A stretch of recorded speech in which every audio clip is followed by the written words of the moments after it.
Hey everyone, what's going on? Thanks for tuning in to Relevant Jukebox, and today we're going to talk about this new Four Tet album, 16 Oceans. So this is the 10th studio album from the electronic producer, who I actually first caught wind of with his Mad Villainy Remix EP in 2005, which is actually pretty dope. I definitely suggest seeking that out if you hadn't heard it already, if you want to hear some reworked versions of some classic Mad Villainy tracks. He didn't necessarily grab me though as a solo artist until I heard his 2011 record, There Is Love in You. I was immediately captivated by his brand of indie electronica and dance music. I loved his ear for sampling like really beautiful vocal melodies, but also how he incorporated a lot of strings and elements of folk music. It's kind of like a mixture between like Bonobo and like Bibio or something like that. So going into a new album, I was really just hoping he could apply these aesthetics into something that was a little bit different, something a little more ambitious maybe. But unfortunately, that doesn't really happen on this new album over here, and Four Tet ends up sticking in his own wheelhouse just a little too much, actually. Which, for hardcore fans, I'm sure you're gonna find this pretty enjoyable, and the music on here is by no means bad or anything like that. But if you sit outside of a hardcore fan level, I mean, I don't really think you're gonna find this that interesting. Might be a little underwhelming to you. There are a handful of highlights on here, though. I did really love one of the singles that promoted this record, Baby. It's infectious, it's groovy,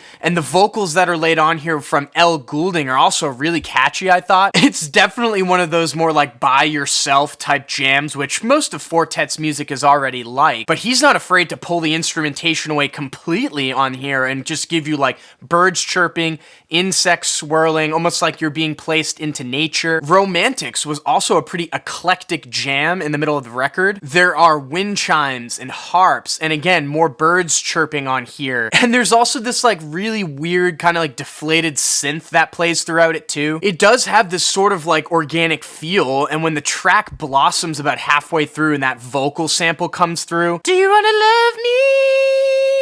I mean, it's pretty great. He then turns up the intensity on the track Insects Near Piha Beach. It's the only cut on this record that features almost like a factory floor type beat. Gives off a lot of Against All Logic vibes, honestly. And there's this like amazing flourish of what sounds like a harp or a guitar or something like that that lays itself over the groove on this track that's really fantastic. It's on tracks like these where it's really cool. It sounds like Four Tet's trying to infuse electronica with elements of nature, which I'm not really sure, obviously, if that's what he was going for, but it is probably like the most pronounced theme I guess you could pull out of this record, because after that track, this album drops off pretty far in quality and focus. I'm not really sure why he felt the need to incorporate so many of those really small, brief, like impressionistic cuts into the fold. They don't add anything to the track list or even really work as interludes. I guess the only one that does was the track 1993 Band Practice flowing right into the song Green, which actually is a track that I enjoy, but this like ambient passage doesn't necessarily really fit on the record, and especially being placed towards the back end of it is kind of odd, because going through the second half of this album is like sifting through an unorganized hard drive. It sounds a bit uninspired and unfinished, and on some of the more fleshed out tracks, you do find Four Tet really sticking in his own wheelhouse and sound. Take the opening cut School, for example. It's a pretty basic and like by the numbers Four Tet track that doesn't really build or flourish into anything interesting. It just kind of stops. So unfortunately, overall, not really anything new going on here on this record. The flow of this album is odd, and the second half of it is sort of a head scratcher. I do like the atmosphere that is cast out on some of these more likable tracks. Like I was saying before, it gives off this like more organic, watery kind of indie electronica and like elements of nature. But as a whole, this record does not go into that sort of like a concept overall. And I mean, I guess a lot of the enjoyment out of this record comes through some of the nostalgia you get from hearing Four Tet do what Four Tet does, but it doesn't really offer anything more than that, unfortunately. And with that being said, I'm feeling a 6 over here on 16 Oceans. So if you are interested in picking this up on a vinyl copy, I have a link down below to bleep.com. It's got a double black LP up for sale. And if you listen to this new Four Tet album, what did you think about it? Let me know in the comments down below. And as always, thank you for watching. If you like this video, I'd really appreciate it if you drop a like down below. And if you want more content from me, make sure to hit that subscribe button. Peace.